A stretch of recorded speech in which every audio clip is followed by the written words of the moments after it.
कथांचना स्मृते यस्मिन् दुष्करं सुकरं भवेत् विस्मृते विपरीतं स्यात् श्रीचैतन्य नमामि तम्। योऽन्तः प्रविश्य मम वाचमिमां प्रसुप्तान् सञ्जीवयत किल शक्तिधरा स्वधाम्ना अन्यांश हस्तचरणश्रवणत्वगादीन् प्राणान् नमो भगवते पुरुषाय तुभ्यम्। Hare Krishna. Welcome to our Bhagavatam class after a long time. We are meeting today after more than 2 months. So thank you for joining. So today we will continue from where we left off last time, which is first canto, 5th chapter, text number 19.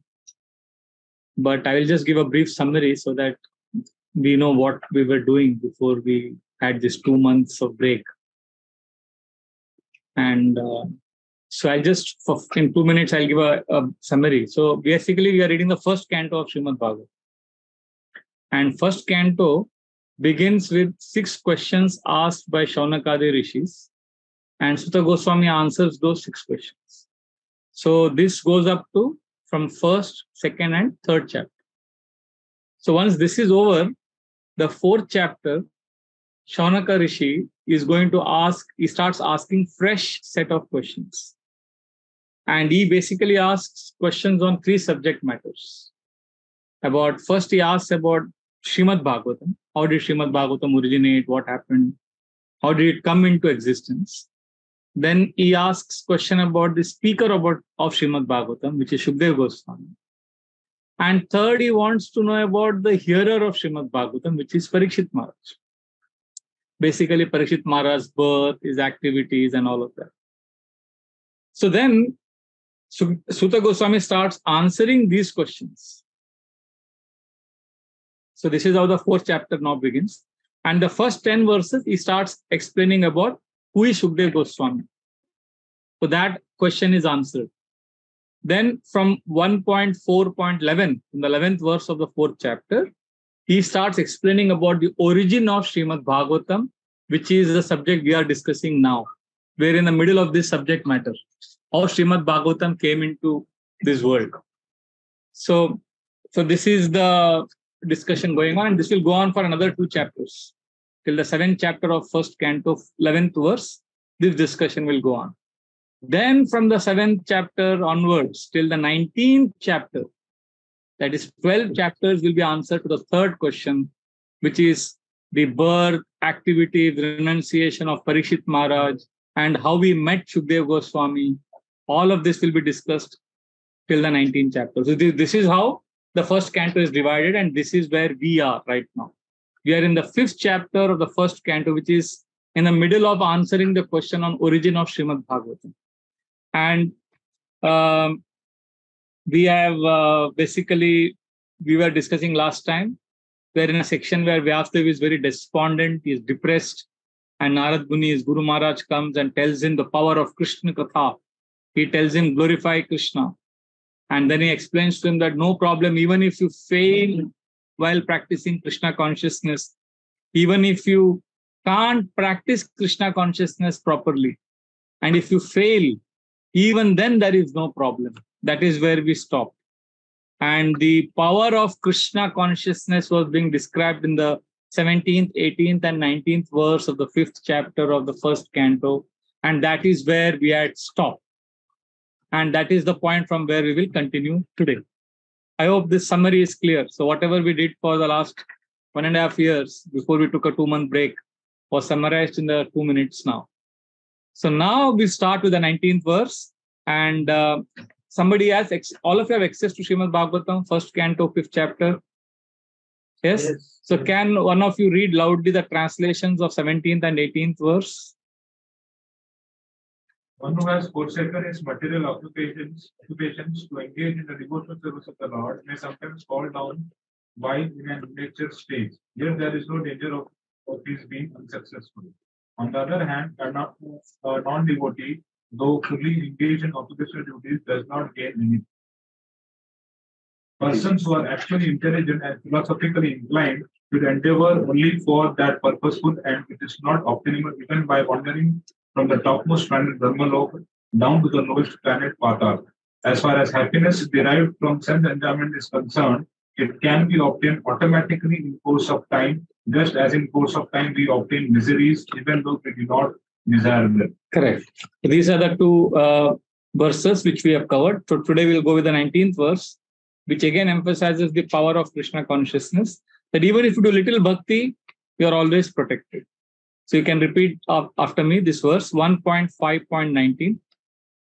Navai jano jatu kathanchana vrajen. Navai jano jatu kathanchana vrajen. Mukunda sevan navadanga samshritim. Mukunda sevan navadanga samshritim. Smaran mukundangri upagohanam punar. Smaran mukundangri upagohanam punar. Vihatumiche narasagraho jana. Can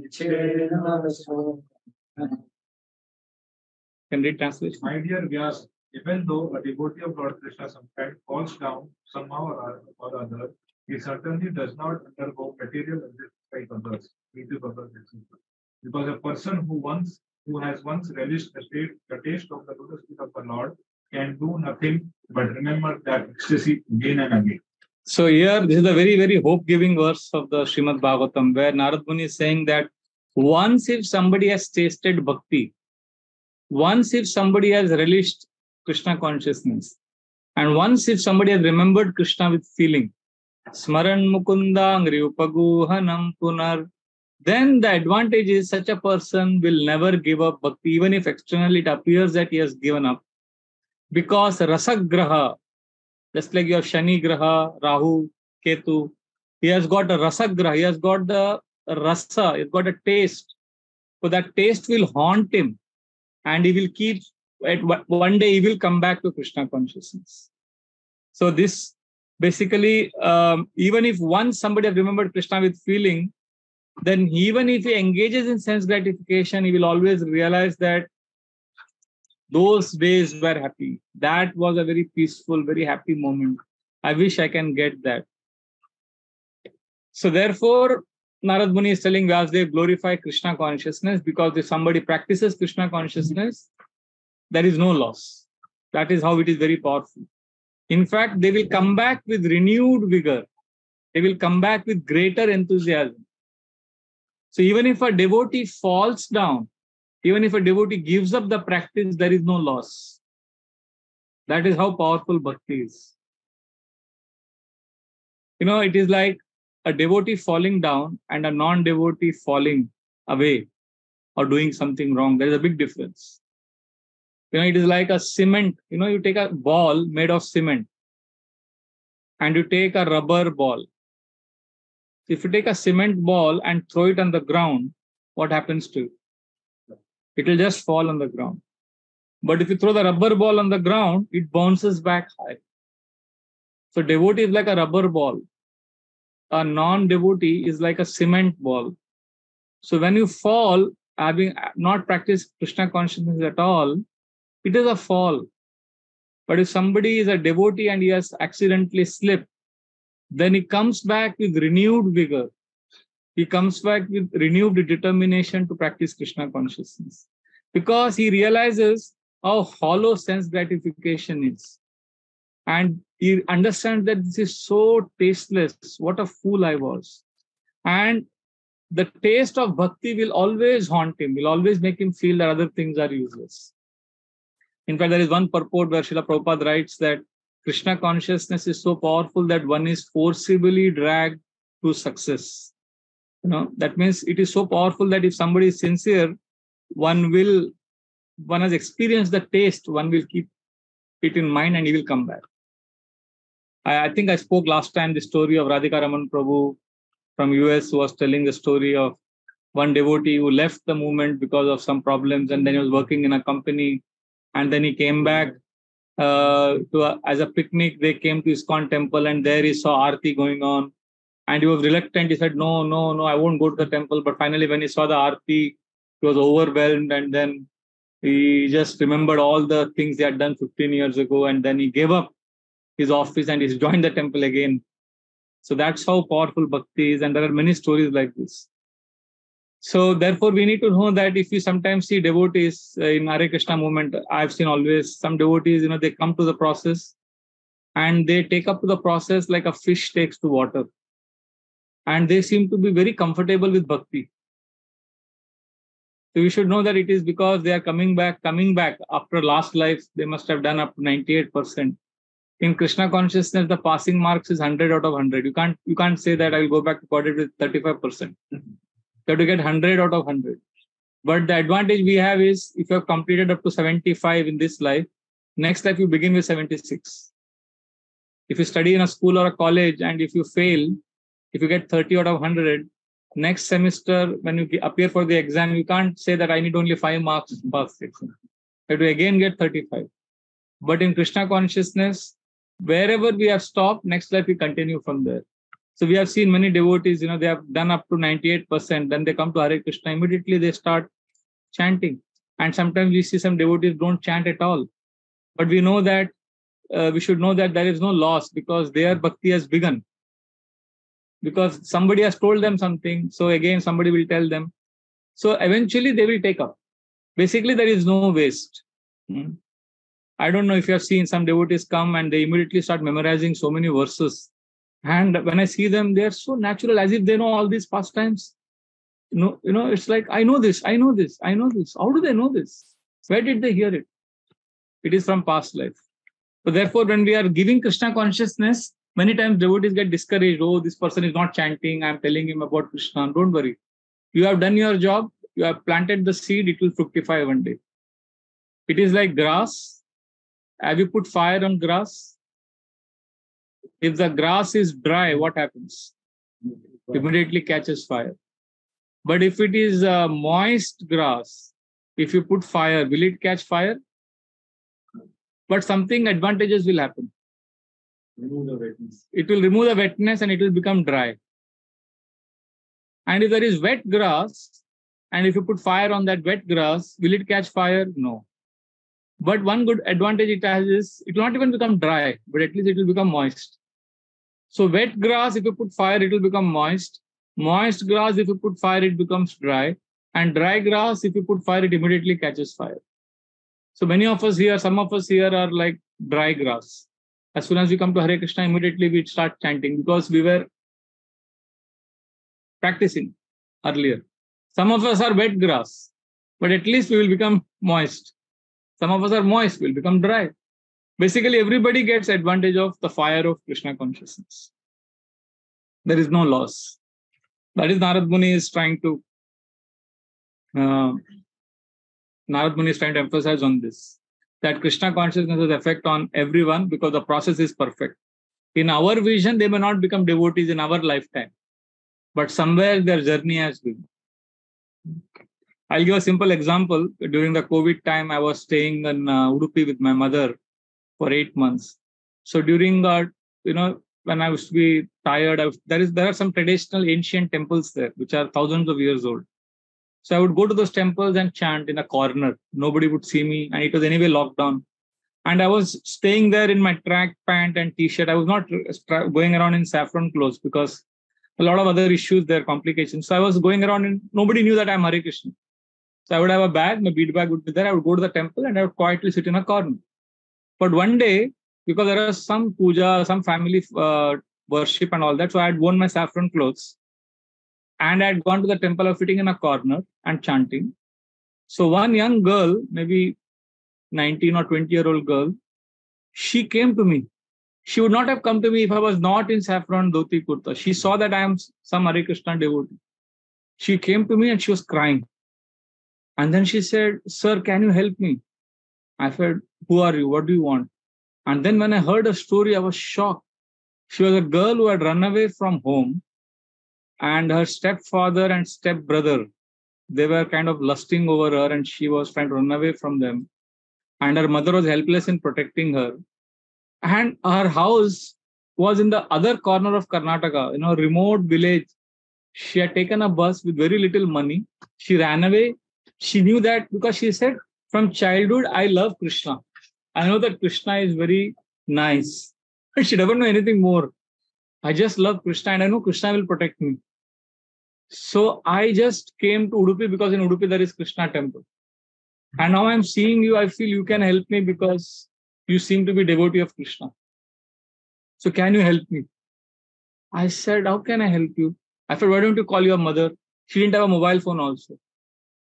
So she kept looking at my water bottle. I knew that she was thirsty, so I gave her water. She had not eaten anything for 3 days. So then I took her mother's number. I called her mother. And then the mother spoke to the daughter. And the mother is crying. And she's saying, you come back home. I'll take care of you, all that. And then after we hung up, this girl is saying, I don't want to go back, but I need help. So then I immediately connected her to two devotees in Borivali, one Mataji and her husband. So both of them they spoke to her. And then they assured her that they will help her. So then they connected her to some NGO, something happened. And then she went and she wanted to be a police officer. And then they convinced her to complete her education. So this is 2.5 years ago. Then she went home. Then she stayed in touch with these Matajis from Borivali. Where is Borivali? Where is Udupi? Where is that district? Mandya district, Karnataka, all different places. And her spiritual life began. She started chanting 16 rounds. Now she is a devotee. She is trying to be a police officer. And I'm thinking, how people come to Hare Krishna, we can't even imagine. Who is put where in Krishna's plan to be an instrument to help somebody become devotee? Ask yourself how you came to Hare Krishna movement. Ask your neighbors, ask people around you. It's amazing journey everybody has. So, basically, there was no way she would have come to me if I was sitting in a corner in my pant shirt, track pant, not known to anyone. It's inconceivable. She was a dry grass, ready to catch fire. And somehow Krishna made her come there. Krishna used me as an instrument at that time. All this is very fascinating if you see how Krishna attracts all of us. So therefore, we need to have faith. I think last time I also spoke about one devotee from Switzerland, was an atheist who saw Gaur Gopal Prabhu's video and went to Zurich, and then he came to London, and that journey, and how now he's like, when you talk to him, you feel he's from Bengal. He knows all Gaudiya Vaishnava, bhajan, this chanting Hare Krishna. So how this journey happens, how Krishna takes care. Basically, Krishna is very loving. Krishna, just like we say America, we speak about America as a land of opportunity. Generally, we say New York is the land of opportunity. Similarly, Krishna is a God of opportunity. He keeps giving opportunity, keeps giving chance. Krishna is always there. Like now we are celebrating Kartik month. Just now all of you offered lamb. Kartik month is very dear to Srimati Radharani. Purushottam month is Krishna's month. So basically, Krishna is constantly giving opportunity for all the conditioned souls. In fact, there is a very, very famous analysis done of Ravana and Ram's pastimes also by many Sri Vaishnava Acharyas, how Krishna, Lord Ram, they are the Lord of opportunity, how they give opportunity to conditioned souls. It is explained how, when Lord Ram saw Ravana for the first time, what happened in Lord Ram's heart? What are the feelings he got? Ideally, when Lord Ram saw Ravan first time, Lord Ram should be very angry because Ravana had hurt the ego of a Kshatriya.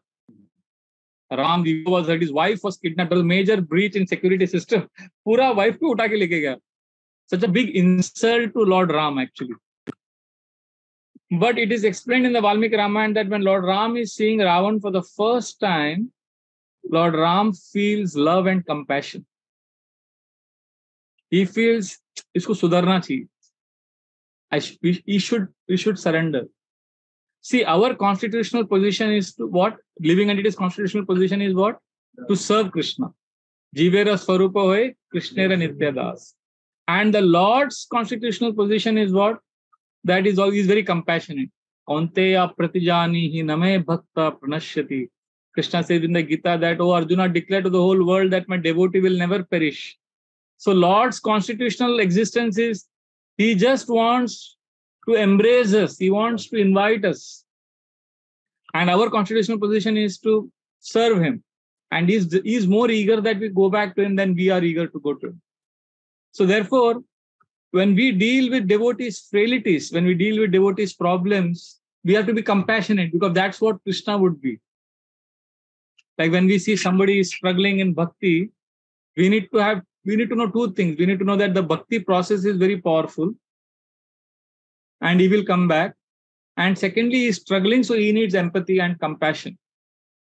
Srila Prabhupada said ISKCON is like a hospital. In a hospital, there are people who are suffering, who are diseased. They need help. So we are all diseased. We all have to help we are all patients in this hospital. Unfortunately, sometimes we are so self-righteous that we turn this hospital into a police station. We forget that ISKCON is not a police station. ISKCON is a hospital. We have to take care of each other. And therefore, we learn this from Lord Ram. We learn this from Lord Krishna. So when Lord is fighting with Ravana, Lord Ram is fighting. There's a very interesting description in the Valmiki Ramayana that the Lord is about to kill him, but the Lord leaves him. Allows him to go back home to his palace. Why?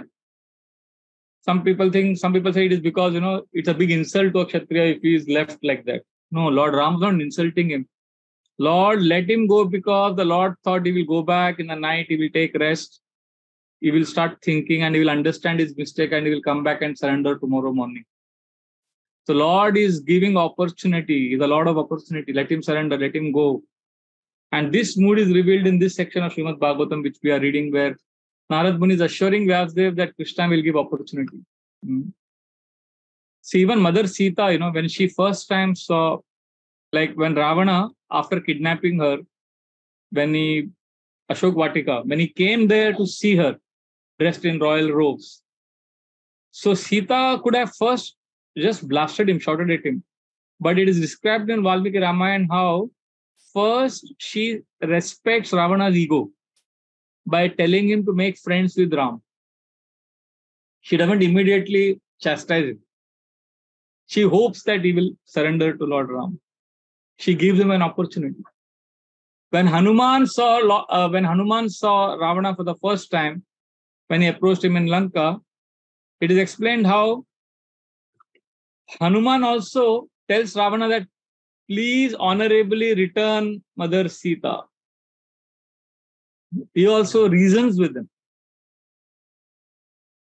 So Lord Ram and Ravana, this pastime also reveals how Lord is always giving us opportunity. In fact, there is a very beautiful pastime, I think many of you know. When Ram and Ravana were fighting, Lord Ram kept shooting arrows and his head, and he had 10 heads. So the head would fall, and immediately the head would come back. Another head would come in his place. He had this benediction that anybody breaks his head from his body, another head will come. Could never be killed by chopping his head off because his life air was in his heart. So if he had to be killed, the arrow had to be shot to his heart. But Lord Ram was breaking off one head after another. And Vibhishan is bewildered, because when Lord Ram is shooting an arrow and Ravana's head is thrown out, another head would crop up. So, because he had this benediction. And Ram is shooting so many arrows. So Vibhishan wondered why Lord Ram is doing like this. He explained that that Ravana's life is in his heart, not in his head. So shoot a arrow at the heart. But Lord Ram was breaking his head. So the Acharyas have given explanation because that Lord Ram broke hundreds of heads of Ravana. But still he didn't shoot in the heart, he was waiting.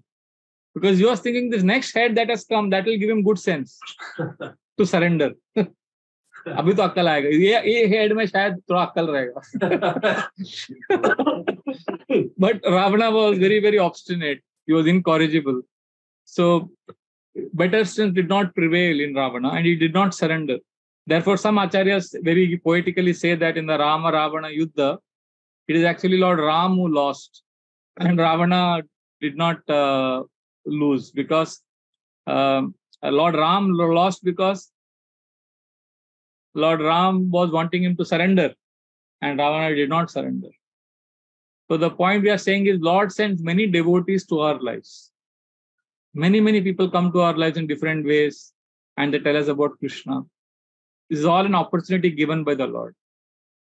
Like in India, we have a saying that it takes a whole village to raise a child. In China, they say it takes 7 people to make a horse drink water, which means many people are involved in one person becoming a devotee. Many factors are involved. So we have been given opportunity by the Lord of Opportunity, Krishna. And we need to embrace this opportunity. This is the hope we have. And the best gift Krishna has given us is this association. And in this association, we can learn about Krishna. And if we hold on to the association, then we will always keep relishing Krishna consciousness. So in the 19th verse, which we have just read and studied today, Narad Muni has declared that the results of bhakti are permanent. There is no loss. It is like joining a mafia. If somebody joins an underworld don mafia gang, after some time he wants to leave. He can't leave. Why? Because he knows too much. Now he can't leave. Similarly, devotees, once they have joined Krishna consciousness, they have experienced the process, then even if they want to leave, they can't leave because they know too much. They have heard about sense gratification. They have heard about material world. The analysis is very sharp, very clear. So they can't leave. Of course, the difference here is in mafia, in a dacoit gang, you can't leave and you're miserable, you can't leave. Here, it is a positive experience. It is a happy experience. So like this, Narad Muni has told Vyasdev in 17, 18 and 19th verse, how bhakti is very powerful. And Narad Muni is telling Vyasdev, you glorify Krishna consciousness. And now 20 to 21 and 22, the next 3 verses, Narad will instruct Vyasdev what he should do. Because Krishna consciousness is so powerful, so what is your duty now? What you should do? That is explained in text number 20, 21 and 22. So you can repeat after me text number 20. And I request all of you that those of you who don't have Bhagavatam, when you come for this class, please get your first canto, either on the mobile phone or a hard copy. It will help to chant verses. Okay. Text number 20. Idam me vishwam bhagavani vetaro yato jagatstana nirodha sambhava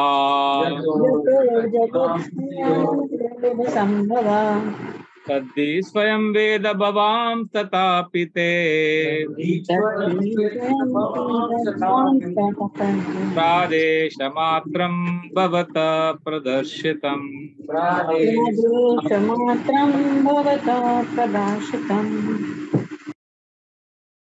Supreme Lord Personality of Godhead is himself is this cosmos, and still he is aloof from it. From him only has this cosmic manifestation emanated. In him it rests, and unto him it enters after annihilation. Your good self knows all about this. I have given only a synopsis. So Narad Muni is now saying that this universe is one with the Lord and it is different from the Lord. It is one with the Lord because it is the energy of the Lord, and it is different because it is the Lord's external energy. So therefore, and then he's saying, and you know this very well. Why? Taddi swayam veda bhavam statapite, because you are an incarnation of the Lord. You are Shaktyavesh incarnation. You are the literary incarnation of the Lord. And what I have done, my dear disciple, I have only given you a synopsis. Pradesha matram bhavata pradarshitam. I have only shown you a small portion of how bhakti is powerful. I have not, the actual power of bhakti, if it is measured, it is 10 million times more than 100 million. It is much, much more powerful. I have just given a brief explanation. You expand on it. And then Narad Muni encourages Vyasdev to expand it more, write more. And then he explains this in the text number 21. You can repeat. Tvamatmanatmanamaveha mogadru parasya pumsa paramatmana kala ajam prajatam jagata shivayatan mahanubhava abhyudayo diganyata.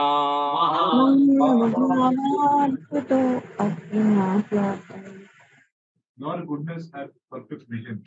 You yourself can know the first soul personality of Godhead because you are present as the plenary portion of the Lord. Although you are birthless, you have appeared on this earth for the well-being of all people. Please, therefore, describe the transcendental content of the Supreme Personality of Godhead, Sri Krishna, more vividly. So here Narad Muni is saying, you can describe this, my dear Vyasadeva, because you have perfect vision, Amoghadruk. And secondly, you know the Lord because you are his plenary portion, Kalam. And thirdly, you have appeared for the well-being of all people, Jagataha Shivayatan. So therefore, you can glorify. So first, what Narad Muni has done, he has glorified the power of bhakti, and now he is telling Vyasadeva that you are qualified to write about this in great detail. And finally, he gives the conclusion of his instructions in text number 22. So please repeat this. This is like, he says, how learned circles, everybody has said that we should glorify Krishna. So this is a very beautiful verse. Text number 22. Idam mipumsa tapasa shrutasya va Kashtasya suktasya cha buddhi dattayo Avichyutorta kavibhir nirupito Yaduttama shloka gunanu varnanam.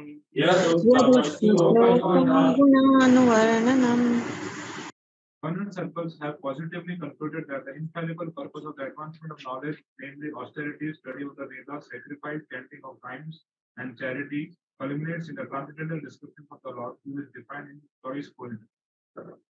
So here, Nirupita. Nirupita means, my dear disciple, Narad Muni is saying, Bhagavatam, Krishna consciousness message has already been researched. It has already been declared and decided by authorities. So this is already done. So you just have to glorify Krishna. And this verse is the basis or the foundation verse of the Bhaktivedanta Institute. Do you know there is something called as BI in ISKCON? Bhaktivedanta Institute is the scientific wing of ISKCON. Bhaktivedanta Institute preaches to all the scientists, all the Nobel laureates in scientific language.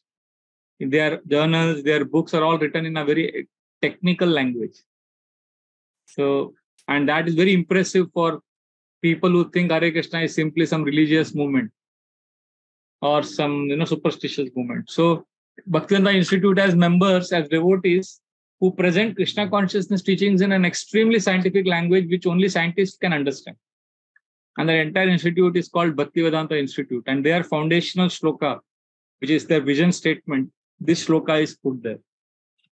Because in the purport of this verse, Prabhupada writes a sentence, advanced people are eager to understand the absolute truth through the medium of science, and therefore a great scientist should endeavor to prove the existence of the Lord on a scientific basis. So this sentence, the devotees took it as life and soul. Srila Prabhupada is saying that a scientist should endeavor to prove the existence of the Lord on a scientific basis. In fact, in the second paragraph of the purport, so if you have access, you can read you can start reading from the first sentence of the second paragraph. I'll tell you when to stop. When advancement of knowledge. When advancement of knowledge. You can start reading loudly. Yeah, you can read. When advancement of knowledge is applied in the service of the Lord, the whole process becomes so absolute. The personality of Godhead and his transcendental name, fame, glory, etc., are all non-different from him. Therefore, all the sages and the devotees of the Lord have recommended that the subject matter of art, science, philosophy, physics, chemistry, psychology, and all other branches of knowledge should be wholly and solely applied in the service of the Lord. Art, literature, poetry, painting, etc. may be used in glorifying the Lord. Yes. So this is the essence, that whatever knowledge you have, whatever field you are from, art, science, philosophy, physics, chemistry, psychology, painting, poetry, whatever field you are in that field you glorify the Lord. That is the conclusion of the instruction that Narad Muni is giving Vyasadeva, that somehow glorify Krishna. Remember, we are answering the second question which Shaunaka the Rishis have asked. They have asked three questions now. About Shukdev Goswami, about Bhagavatam, and about Parikshit Maharaj. About Bhagavatam, the answer is going on, how Bhagavatam originated. So now, First, within that, first Narad Muni has explained how Bhagavatam is, Krishna glorification is very important. Now, within this, a new subsection will begin where Narad Muni will say, see, I told you how bhakti is very powerful. I have told you how you should write and glorify Krishna consciousness. To convince you, I will tell you my own story. So he will give a case study of how bhakti works. So now from 23rd verse onwards, which we will start from next time, detail, Narad Muni will speak about his past life, how Krishna consciousness helped him, and how it is very powerful. See, in any presentation, when you give case studies, when you give examples, it makes the case very powerful. So Narad Muni is going to give his own case study. Now, even in our preaching, this is called as postmodern era. In postmodern preaching, more than scientific and technical knowledge, people want to hear stories, and that to your personal story. Wherever you travel, people want to see what you have to say about this, how this process has helped you, and that has more effect. So therefore, Narad Muni is now going to tell Vyasadeva, see, I've told you that you should glorify Krishna consciousness. I've been so emphatic. You may wonder, is there any case study? I'll give you my own case study. And that's how he's going to explain now from 23rd verse onwards, which we'll take up next time. But what we have discussed so far, the 4th chapter and the 5th chapter till now, has emphatically established how if we relish Krishna consciousness once, then Krishna has given us tremendous opportunity, and he will ensure that we are protected. So we have to anchor what we have to do from our side is we have to ensure that we are hanging around with devotees, and we get to hear about Krishna from devotees. And we do festivals like offering lamb, whatever we do in the association of devotees. If we do that, then we are protected. So Krishna has given us opportunity by giving us association of devotees. This is very beautifully explained in the 4th canto. Eventually, hopefully one day we will reach 4th canto also. Now we are in the 1st canto. In the 4th canto, the 20th chapter, Prithu Maharaj is meeting Lord Vishnu. Lord Vishnu has appeared in front of him, face to face. And he's asking, Lord saying, okay, ask for any blessing. So Prithu Maharaj, he first tells the Lord, what blessing I don't want. And then he tells him what I want. So if you hear this blessing, it is fascinating. The Lord is standing in front of him. And the Lord is saying, what do you want? And you know what he says? Varad vibhotvad varadeshwarad buddha katam vrinite guna vikriyatmanam yenarakanam api santi dehinam tani shakaivalyapate vrunena cha. He says, oh Varadeshwarad, oh the Lord of blessings giving. You are the Lord who gives blessings. Varadeshwarad, Buddha, you are most intelligent. So what blessings can I ask from you? Because Guna Vikri Atmana, whatever blessing I ask from you, it will be contaminated with material energy. In this material world, any blessings we ask, good job, good, nice house, everything is contaminated with 3 modes, Rajas, Sattva and Tamas. And this kind of material pleasure, if I ask from you, He Narakanam Apisanti Dehinam, those who are in hellish planets are also getting it. So, my dear Lord, Tani Shakaivalyapate Vrunena Cha, I don't want any of this. I don't want material well-being. We can't imitate this prayer. Please ask for material. Please ask for material well-being, if that is what you want. But Prithu Maharaj is revealing how this is very, very superficial, because this is not going to help. Because in material world, one solution you ask for, one blessing you ask for, it creates more complications. The Upanishads have this story of one sadhu who was going on a Tirth Yatra. So he told his disciple, please take care of the small hut, ashram, I'll come back. So he was taking care of that small hut of the Guru. And one day he had put his kopin for drying. And he saw that the kopin was getting torn because one rat was eating it. So to drive away the rat, he brought a cat. And then the problem of kopin getting torn was solved. But the cat had to be fed because cat was crying. So then he had to get milk for the cat. So he had to get a cow. So after he bought a cow, then the cow had to be maintained. So then he had to get a wife. So then to get the wife, then he needed a house. And then when he got a house, then he needed children, and then furniture, then job, and then so many things happened. And when the Guru came back after 1 year of Tirth Yatra, he said, "Kahan gaya mera ashram? What happened to my ashram?" So this is the nature of Guna Vikri Atmanam. Prithu Maharaj is saying, one thing leads to another and there is complications. So solution creates a bigger problem than the original problem. So I don't want material blessings. Because we think, if I get a new job, then all my problems will be solved. An intelligent person will understand that this is good and bad in this material world, both are bad. In the sense, they are entangling. Like Srila Prabhupada would give a very graphic example, which can disturb some of your sensibilities, but I'll nevertheless speak it because it is Srila Prabhupada's example. Srila Prabhupada says that in Indian villages, the pigs, they roam around, they feast on stool, human dung. So he says sometimes human dung is left lying on the public. This is before Swachh Bharat Abhiyan, long back. So he says that lump of stool is lying on the ground, street, and it's hot sunshine, afternoon time. So the two pigs are fighting. Who will eat that? For one pig is saying the top part is very crispy because the sunlight has fallen on it. And the second pig says, no, the inside part is juicy. So then Prabhupada asks in the class, which is better, the top part or the inside part? Both are bad. So then Prabhupada says, similarly, good karma, bad karma, both are bad because that means you have to take birth again to enjoy the results. Shram begins. Huh? Shram begins. Shram begins. Parishram. Parishram. Shrama begins. Yes. I remember once in Vrindavan Yatra, Dinbandhu Prabhu was taking us to Yamuna and we were about to take bath.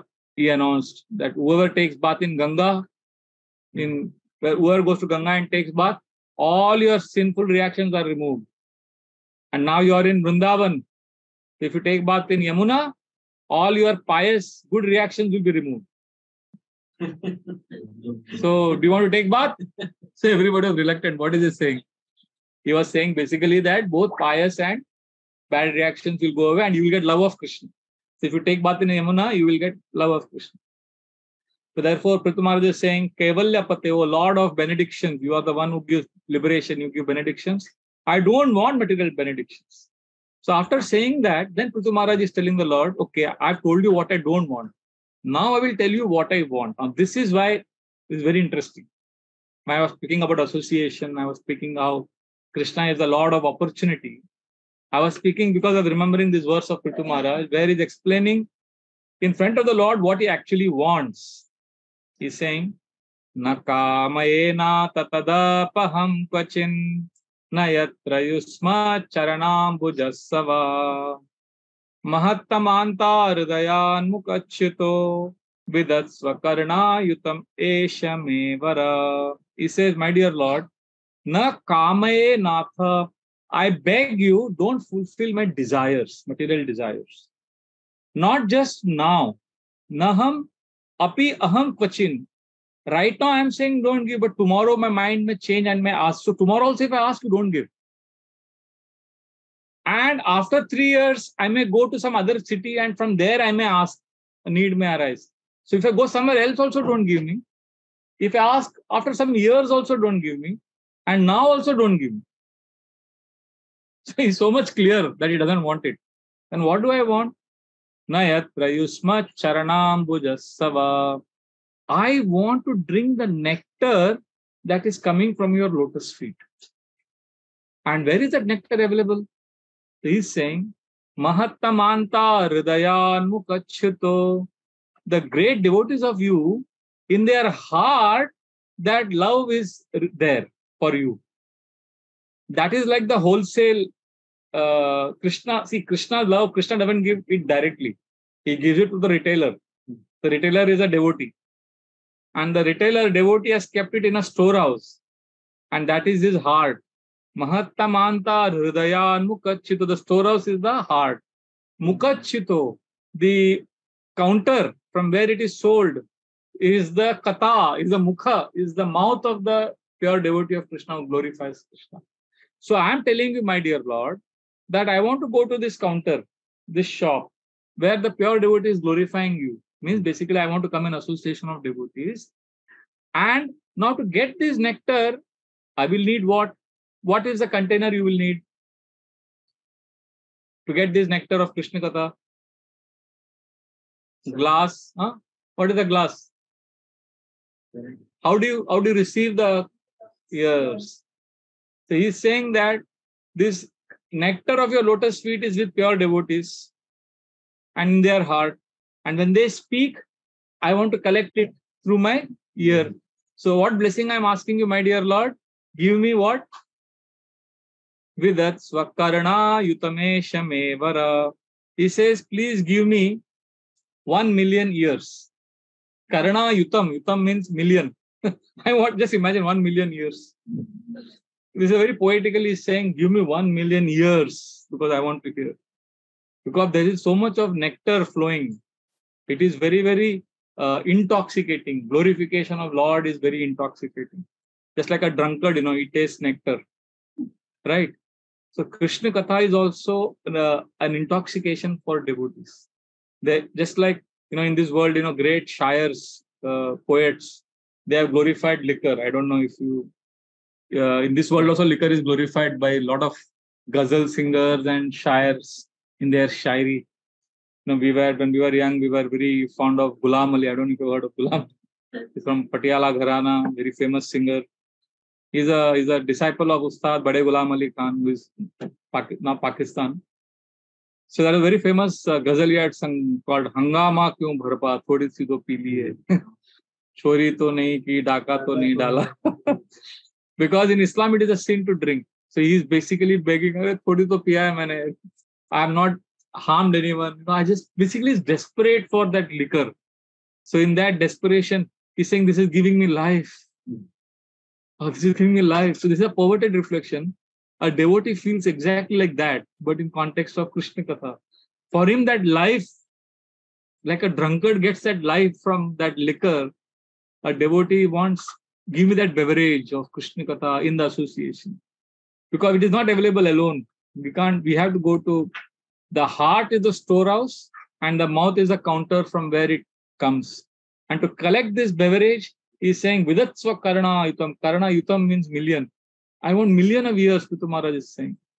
So there is some magic in Krishna Katha when we hear from devotees. And then he says, what is that magic? What happens? I'll end with this. Then it's very nice. He gives analysis that why I want to go to devotees, why I want to hear about you from devotees, because there is something that happens when we come in front of devotees. So he said in the next verse, Sauttama Mahan Mukachito Bhavat Padamboja Sudha Kananila Smritim Punarvismritatatva Vartmanam Kuyoginam no Vitarata Lambare. He says, Uttama Shloka, the Lord, when he is glorified in choice poetry, at that moment when the Lord is glorified anywhere, Bhavat, in that place, Padam Boja Sudha Kananila. There is a dust particle in the Lord's lotus feet. So that dust particle starts flying. When somebody is glorifying Krishna, so the dust particle that is lying on Krishna's feet, it comes out. So imagine you are standing next to somebody who is COVID infected or who has tuberculosis, and he sneezes or he talks, and that germs come and you get infected, right?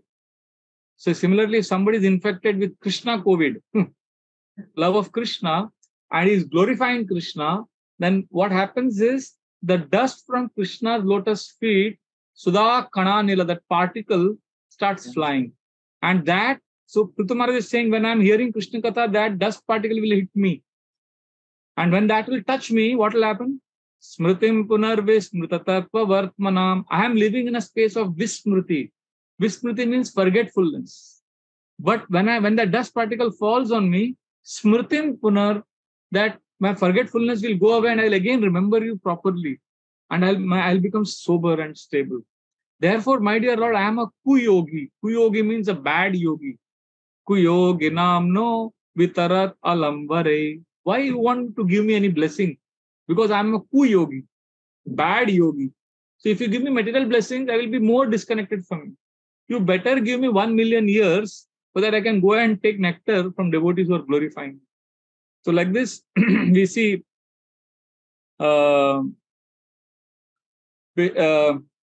The focus is on remembering Krishna. The focus is on hearing about Krishna. Because ultimately, only when we remember Krishna, we will experience that so-called bliss in Krishna consciousness. Ultimately, it is Krishna who gives that.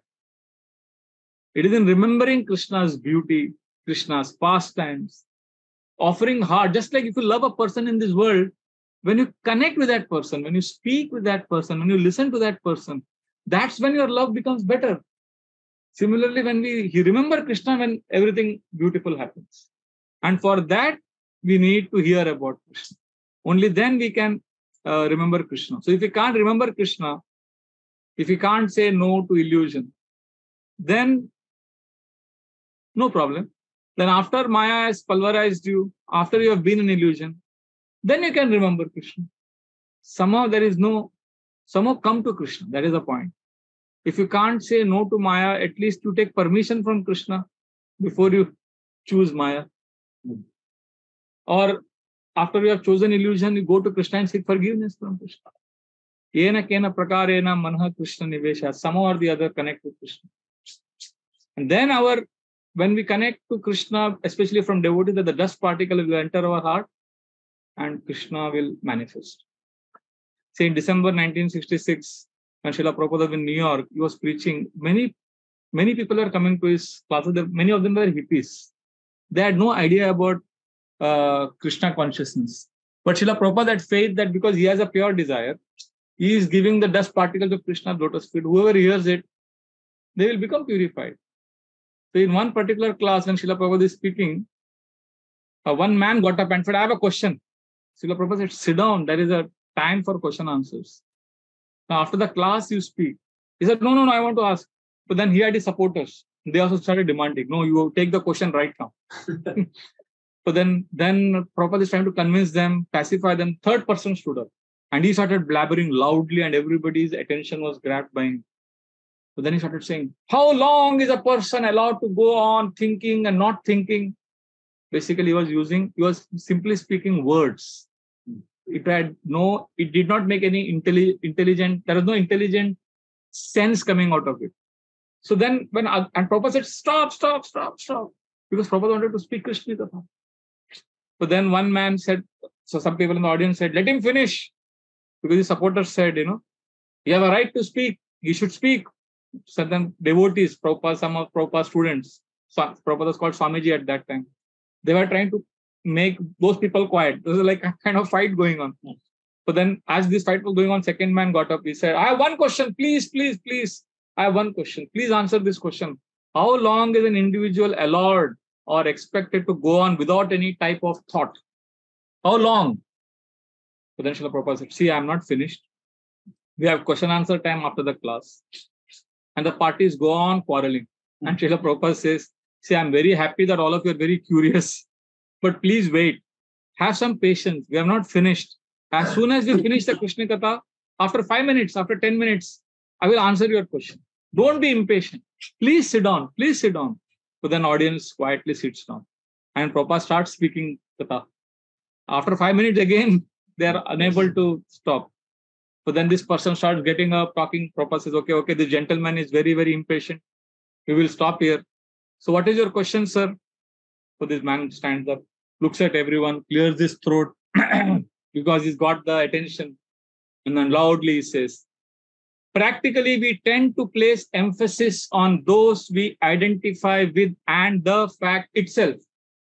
Many people are meant to explain the why force and where force of the metaphysical truth that I think I am. That's it. So Srila Prabhupada says, what is your particular question? So this man says, I have no answer to that particular question, and I attempt, I breathe, I live. So Prabhupada says, yes. Prabhupada is prompting him to say something intelligible. This man says, yes, so my point is ability. Why we have nothing to do with it? May I understand the why force and the where force? Prabhupada says, yes, that's all right. Look at the compassion. Here, kuch to bol, kuch to. But at this time, Prabhupada is waiting for him to say something meaningful. And this man says, I have difficulty in saying.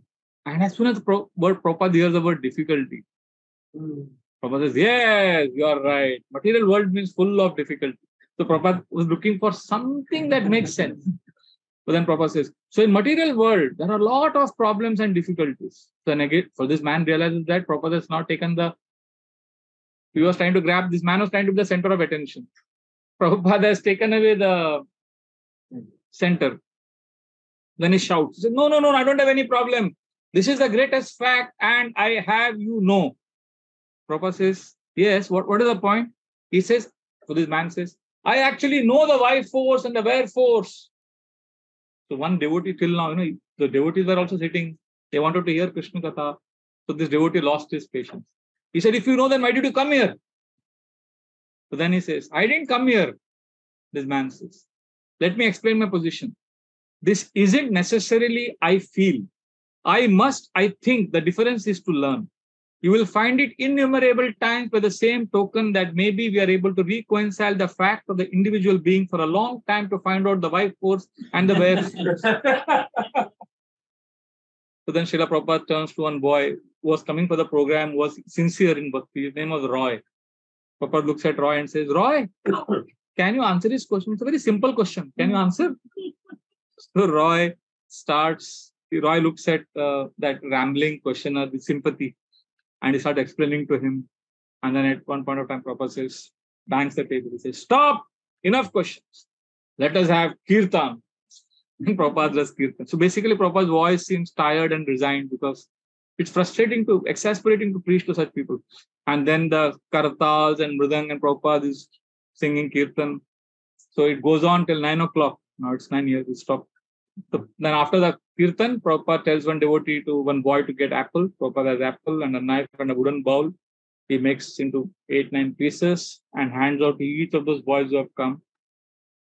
The audience is, they're just sitting still as Prabhupada is giving them apples. They're gauging the effect of chanting. Basically, they're coming there for some extra spiritual, mystical experience.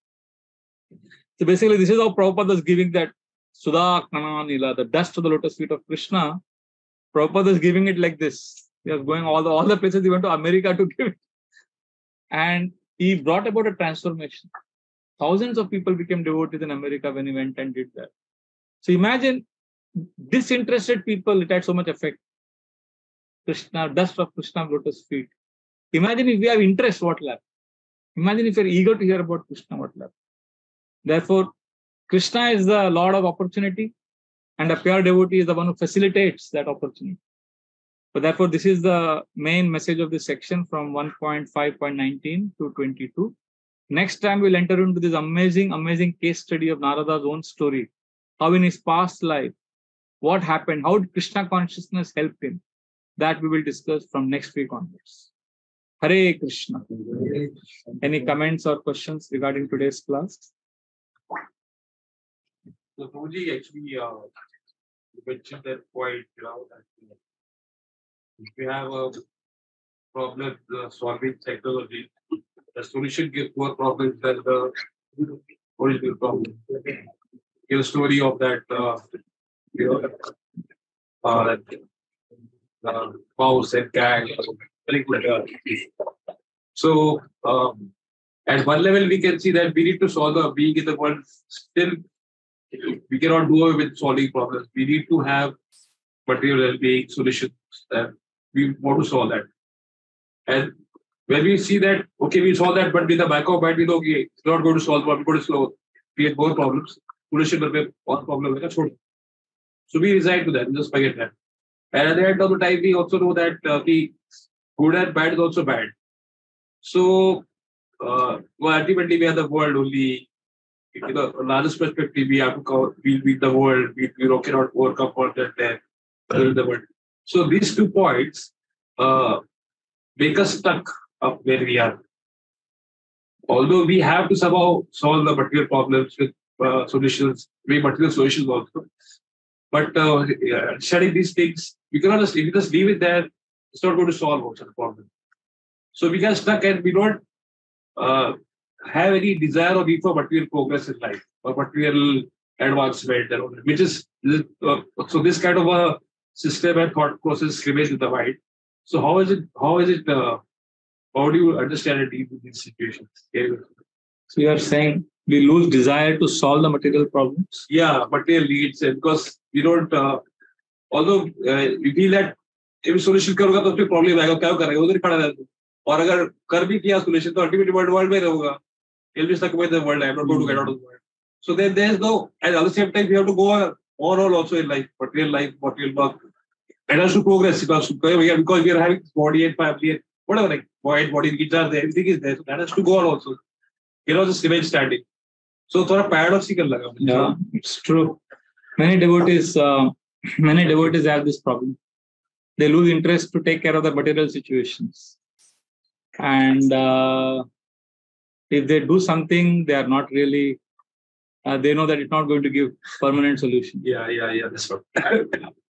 And if they don't work on it, then also they suffer because they are alive, so they need to take care of their situation. Yeah. That's why we need good association. We need association of devotees who will pull our ears and who can smell and sense that we are trying to absolve ourselves of the responsibility that we have in the name of Krishna consciousness.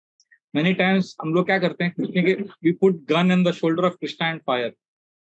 Many times we say, oh, Krishna said, like this material world is suffering. So we don't want to take responsibility. We don't want to do things that are good for us. No. Therefore, we need good association of devotees who will pull our ears and will point to us that this is escapism. This is not really, Krishna consciousness. Because it becomes a very good platform for irresponsible behavior. So therefore, we need application of Krishna consciousness requires practical guidance. Okay. See, on the Vyasasana, right now, what I'm speaking is appealing to your aspiration, appealing to your soul, telling you about the wisdom of Krishna consciousness. But how to translate this into day-to-day life, you have to discuss offline, you have to discuss after the class. Okay. Because that requires awareness of life, challenges, dynamics. But here on the class, on the Vyasasana, the mandate we have is to tell you of surrender to Krishna. But how to apply that surrender in your day-to-day life, that can be discussed offline. Otherwise, if you copy-paste whatever the speaker is saying, then your life will be disastrous. Like I'll give one example. There is one sannyasi in ISKCON. He is so healthy, top class. He is also the health minister of ISKCON. And when he speaks Krishna Katha, he knows the whole Krishna book by heart, by memory. And he knows at least, I think, 10,000 verses. I don't know. Every class he quotes at least 200 shlokas. He is shloka. Radhana Swami Maharaj says he has come from shloka loka. He's always quoting shlokas, always glorifying Krishna. But he does every day 2 hours of yoga. But he never speaks about yoga in his classes because he doesn't have the mandate. His mandate is what? To glorify Krishna. Surrender to Krishna.